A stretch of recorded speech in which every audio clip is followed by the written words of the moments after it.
طيب عشان ما اطولش عليكم بس يا ساده يا محترمين،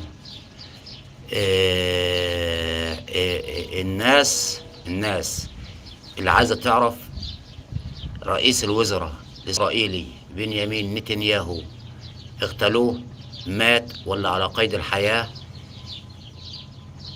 انا عادل الصهاجي بقول لحضراتكم اغتالوه ومات، ومش هيكون ليه اي ظهور على الميديا ولا اي خبر هيعلن اغتياله غير بعد ما اسرائيل وامريكا تصفي ايران.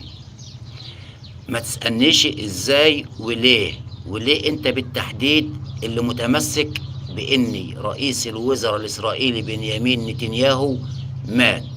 ما تسألنيش ليه، ما تسألنيش ليه. انا اللي بقول لحضرتك اللي انت مستنيه واللي انت عايز تسمعه واللي انت عايز تعرفه واللي انت عايز تتأكد منه، سواء كان يهمك او ما يهمكش. رئيس الوزراء الاسرائيلي بنيامين نتنياهو مات ولا على قيد الحياة؟ لا، مات يا سيدي. وعشان تطلع تقول لي احنا شفنا